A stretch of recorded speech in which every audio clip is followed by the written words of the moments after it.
Welcome back to The Price of Business. I'm your host, Kevin Price, talking to you about you and your business. Spending time with Doug Williamson. Really glad we were able to get an extra segment with him. We had the time for it, so I'm taking advantage of him.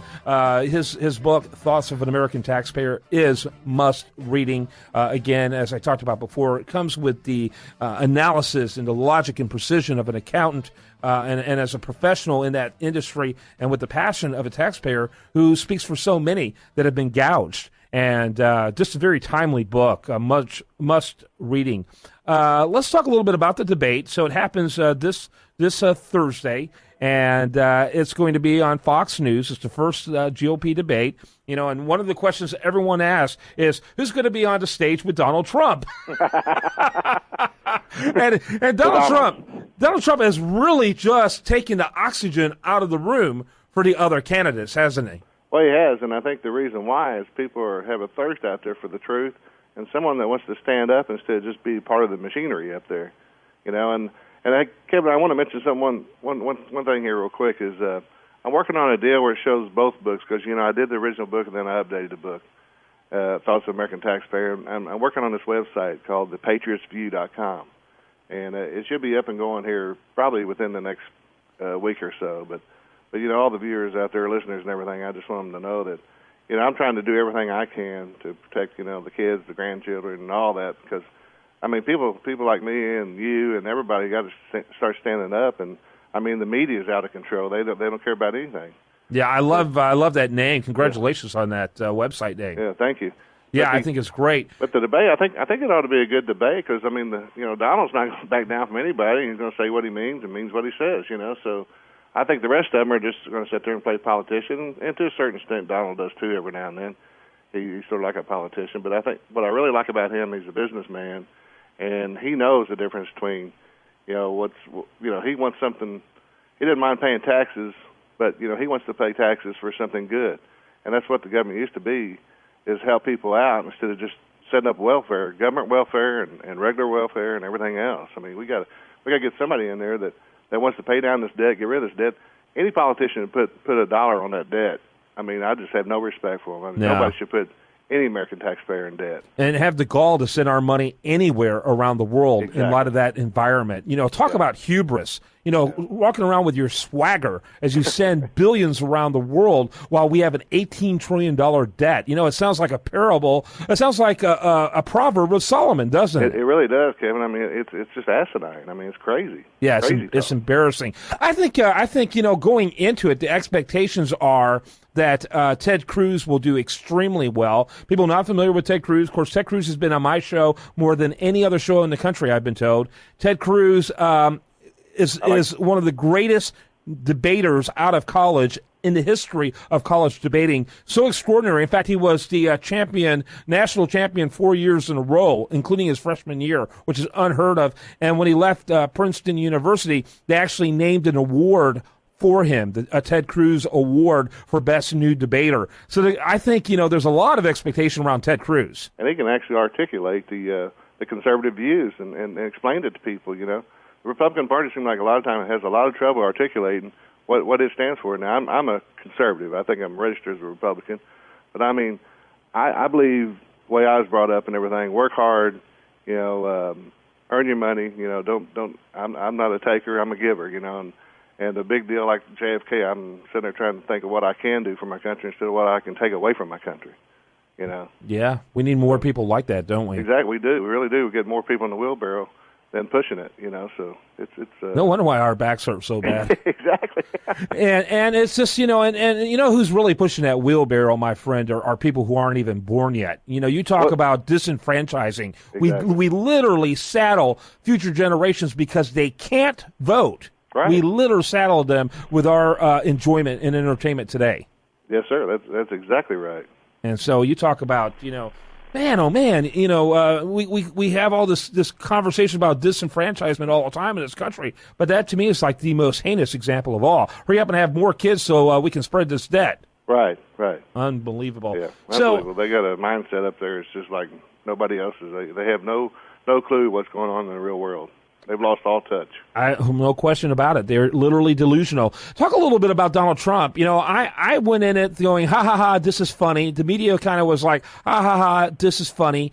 But what has happened, in my opinion, is that Donald Trump is kind of like our bully. We as a society have been bullied by the establishment, bullied by the media. You can't act that way. You can't think this way. You can't talk that way. And all of a sudden, we now have our own bully. And the more the establishment and the more the media beats up on our bully, the more we want to defend our bully.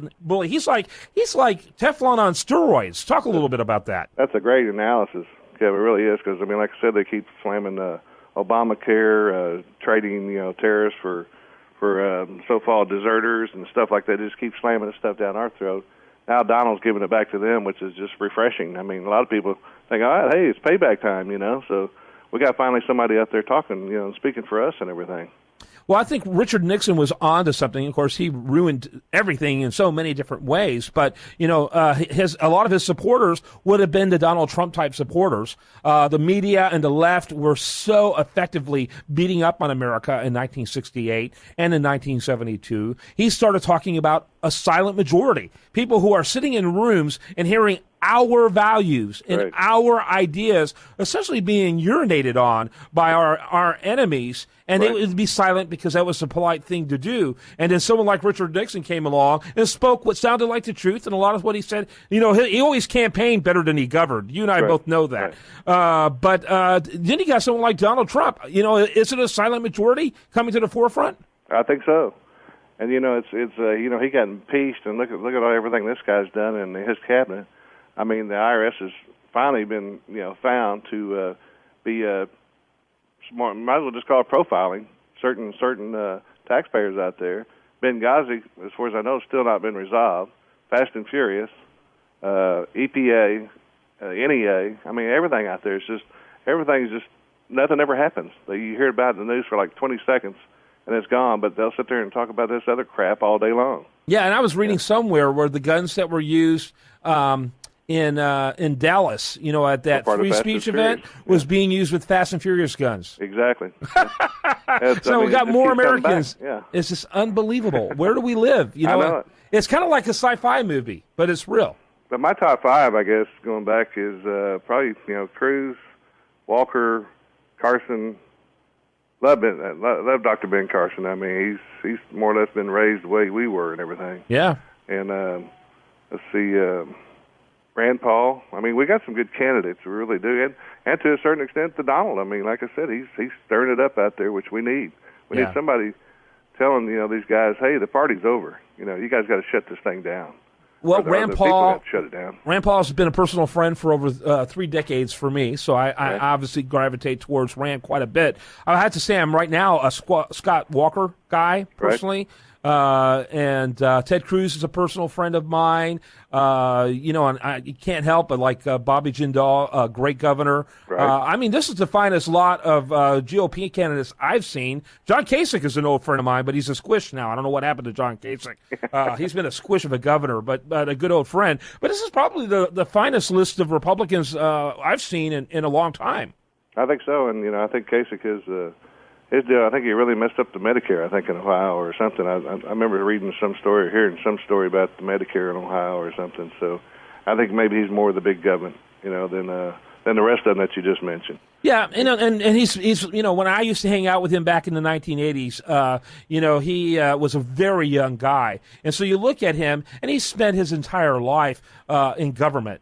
How good can that be? Yeah, that's right. How good can that be? Yeah. That's the kind of experience that's going to ruin someone. And his family, he had a silver spoon in his mouth. Kasich had a silver spoon in his mouth. His family's worth millions, and so personally worth millions. He didn't earn that. He got that through family wealth. And so, I just look at it, and it's like, good guy, nice guy, but, I don't see him catching on. There's too many other much better candidates to catch on with, if you will. Right.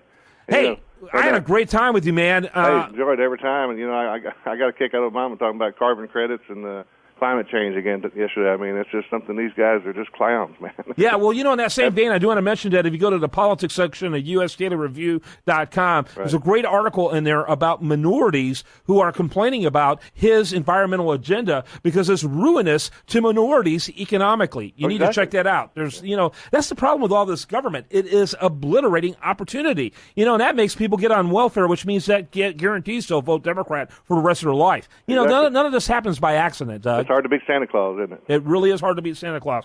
All right, and remember, Kevin, thanks. You bet. And remember to check out Doug Williamson over there at USDataReview.com, plus his website. Keep an eye on PatriotsView.com. More after this.